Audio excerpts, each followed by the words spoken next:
कहना चाहूंगा।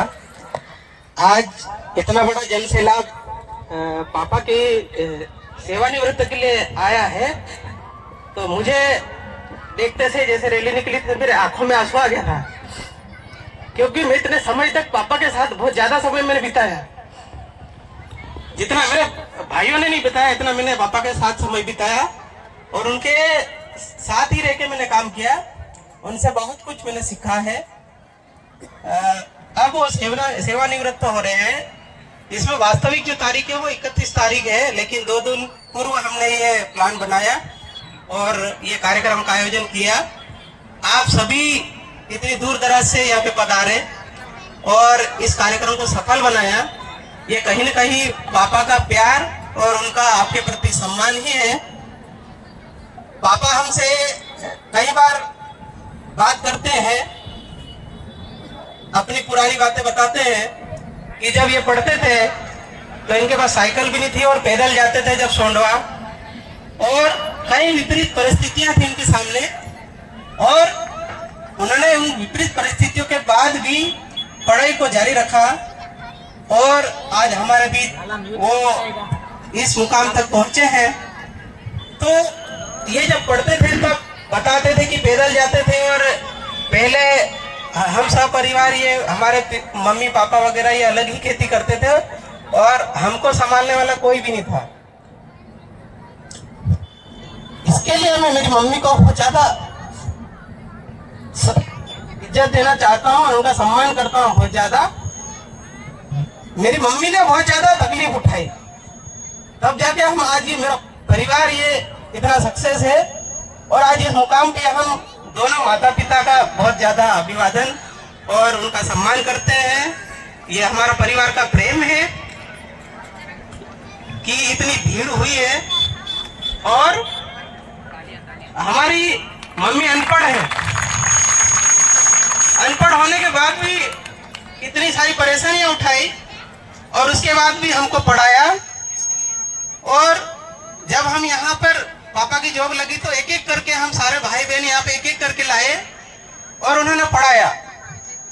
और जब हम यहाँ पर 8वीं पास होके गए तो एक एक भाई बहन बाहर होते गए, पढ़ने की सुविधा नहीं थी तो रूम लेके हमको रखा। सोंडवा, अलीराजपुर, इन जगहों पे हम पढ़े।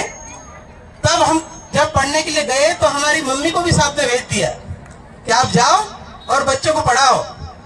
और पापा ने अकेले यहाँ पर रह के किस स्थिति में उन्होंने दिन बिताए होंगे वो पापा ही जानते हैं। फिर इसमें बहुत बड़ा सहयोग हमारे मामा जी का भी रहा, जो आज आए थे, कमिश्नर साहब। वो जब हमको पढ़ाने के लिए उन्होंने कहा कि आप तो इंदौर आ जाओ, तो आज हम कहीं ना कहीं उनका भी सहयोग है, हमारे इस पद पे हम बैठे हैं। अगर हम यही रहते तो फिर हम इस लायक नहीं बन पाते। तो हमारे पिताजी भी जब आंवला भी पढ़ाने आते थे तो कहते हैं कि हम पैदल आते थे। आंवला पढ़ाने जब घर से ओजड़ से पैदल आते थे, और बच्चों को भी पढ़ाते थे तो जब घड़ी का समय, घड़ी वड़ी कुछ होती नहीं थी, तो दीवार पे वो चाक ये कोयले से निशान बना देते थे कि बच्चों को कि भाई ये धूप आ रही है, यहाँ तक अगर धूप आ जाएगी, अगर मैं नहीं आ पाया तो समझ जाना कि मैं नहीं आऊंगा, तो घर चले जाना। ऐसी कंडीशन में उन्होंने काम किया। और संयोग ये है कि पापा की नियुक्ति और मेरी नियुक्ति के दिनांक एक ही है, वर्ष अलग अलग है, दोनों की नियुक्ति एक ही दिनांक को है। तो ये संयोग की बात है। और मैंने बहुत समय पापा के बीच बिताया, इतने वर्ष उनके साथ रहा, और अभी भी हमारे बीच ही उनका आशीर्वाद है। और मैं इनके ऊपर भी जो हमारे जो सबसे बड़ा सम्मान देना चाहूंगा मेरे दादाजी, जिन्होंने इन्हें पढ़ाया, और अगर इनको नहीं पढ़ाते तो हम भी यहाँ पे इस लायक नहीं बन पाते। पापा कहते थे कि मैं पढ़ने में बहुत अच्छा था। एक बात ये भी है कि हमारे जो मामा जी यहाँ पे आए थे वो और हमारे पापा साथ में पढ़ते थे एक ही स्कूल में, और पापा बताते थे कि मैं पढ़ने में अच्छा था उनसे, लेकिन सुविधाएं नहीं मिलने के कारण मैं बाहर नहीं जा पाया, और उनको फैसिलिटी थोड़ी मिल गई थी घर से, इसलिए वो बाहर इंदौर पढ़ने चले गए और आज इस मुकाम पे पहुंचे। तो पापा हमेशा बोलते हैं कि अगर मुझे भी फैसिलिटी मिल जाती, मैं भी अगर अच्छा कई सुविधा मिल जाती तो मैं आज कहीं और होता। तो हमारे लिए हमारे मम्मी पापा का ही सहयोग और हमारा उनके प्रति एक आशीर्वाद हमेशा के लिए हमारे को एक ही परिवार में बांध के रखा है। और आज हम इस मुकाम पे हैं, सारा पूरा परिवार हमारा नौकरी करता है। सिर्फ मम्मी इतनी नौकरी नहीं करती, अनपढ़। मम्मी कहती है कि मैं अनपढ़ हूँ लेकिन मेरे बच्चों को सबको पढ़ा लिया मैंने, मेरी ये सफलता है। तो मैं इतना बोलता नहीं, मैं जानता हूँ मेरे परिवार में आप लोग भी जानते होंगे, कोई मेरे को गरीब से जानता होगा, मैं पापा के सामने बोलता नहीं हूँ। ये आज पहली बार बोल रहा हूँ। जब पापा आते हैं तो मैं कभी उनसे बात नहीं करता, कुछ जरूरत है। आज मैं मन की बात बता रहा हूँ, इसलिए स्टेज पे एक खुशी भी है और एक बोल भी रहा हूँ कि मेरे मन में है, उनके प्रति सम्मान है। पूरे दिन भर में मैं बोलता ही बात ही नहीं करता। अब ये भी जानते, मेरे परिवार वाले भी जानते कि मैं बात नहीं करता मेरे पापा से, और पापा भी मेरे से बात नहीं करते। मेरे को कुछ बोलना है तो मम्मी को बोल देंगे कि इसको समझा देना, इसको बोल देना, पर मेरे को डायरेक्टली नहीं बोलते। ये आज मैं बता रहा हूँ। तो ये हमारा एक दूसरे के प्रति प्रेम और सम्मान है।